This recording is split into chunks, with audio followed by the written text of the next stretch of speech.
Kalian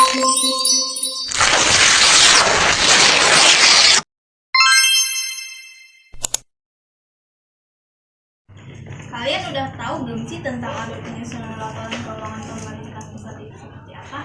Belum nih. Nah, jadi alur penyusunan laporan keuangan pemerintah pusat itu ada dua bagian. Yang pertama ada sistem akuntansi instansi, yang kedua ada sistem akuntansi BUN. Sistem akuntansi instansi, menteri atau pimpinan lembaga sebagai pengguna anggaran atau barang.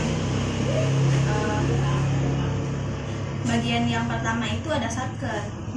Satker itu apa? Satker itu adalah satuan kerja. Contohnya ada BPJS Ketenagakerjaan dan Disdukcapil. Yang kedua ada satker BLU. BLU itu Badan Layanan Umum. Contohnya ada Rumah Sakit Ciremai, Rumah Sakit Gunung Jati Cirebon. Yang ketiga ada BS atau BL. BS itu belanja subsidi. Contohnya ada gas LPG, listrik, dan BBM.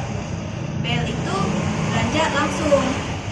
Contohnya bantuan kepada masyarakat yang sedang mengalami bencana alam. Setelah itu ada KL. KL itu kementerian atau lembaga.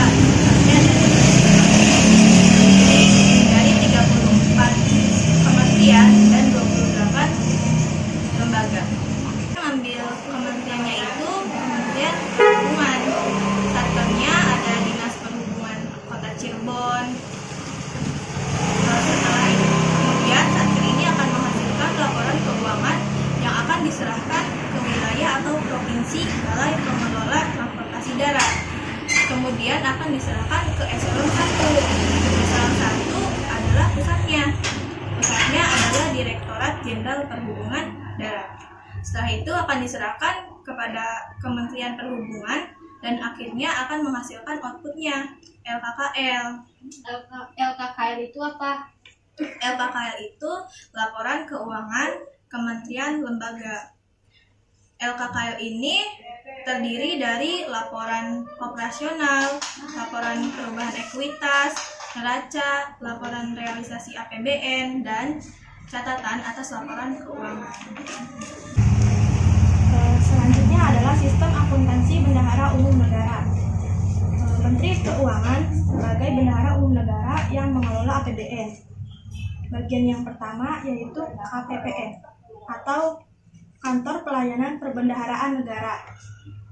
Lalu KPPN ini bertugas memproses transaksi utang dan hibah dan investasi pemerintah. Lalu KPPN ini akan menghasilkan laporan keuangan yang akan diserahkan ke Kanwil DJPB.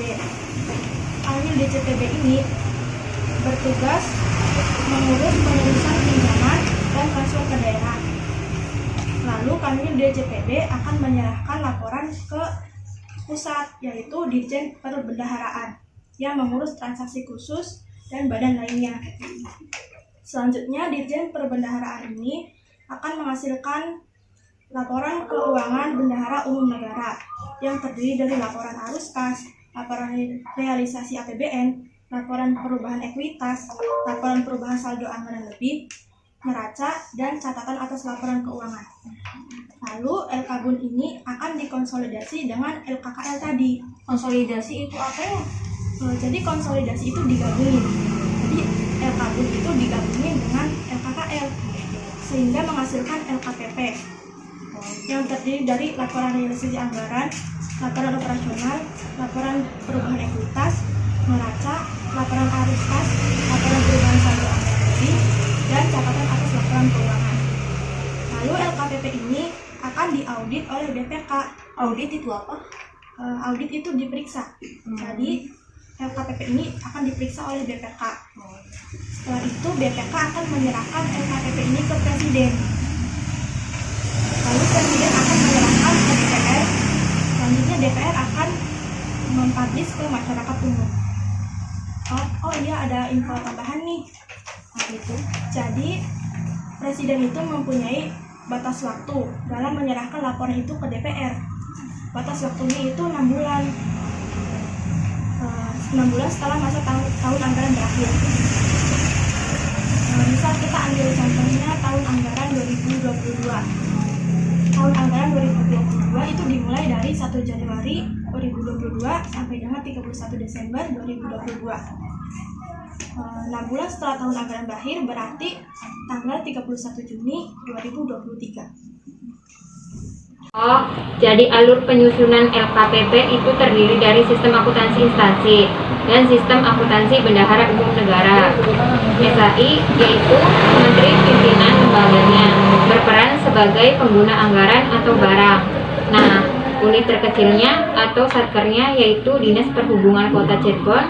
Lalu satker ini menghasilkan laporan keuangan yang akan diserahkan ke wilayah atau provinsi, yaitu Balai Pengelola Transportasi Darat, kemudian akan diserahkan ke Eselon 1, yaitu Direktorat Jenderal Perhubungan Darat. Setelah itu diserahkan kepada Kementerian Perhubungan dan menghasilkan LKKL. Selanjutnya, sistem akuntansi BUN, yaitu Menteri Keuangannya sebagai bendahara umum negara yang mengelola APBN. Bagian pertama adalah KPPN atau Kantor Pelayanan Perbendaharaan Negara. KPPN ini akan menghasilkan laporan keuangan yang diserahkan Kanwil DJPB. Lalu Kanwil akan menyerahkan ke pusatnya, yaitu Dirjen Perbendaharaan. Lalu menghasilkan LKBUN yang dikonsolidasi dengan LKKL. Lalu akan menghasilkan LKPP yang akan diaudit oleh BPK. Setelah itu diserahkan ke Presiden dan diserahkan lagi ke DPR untuk dipublish kepada masyarakat umum. Nah, sekarang kalian udah pada tahu kan tentang alur penyusunan laporan keuangan pemerintah pusat itu seperti apa? Ya, sudah.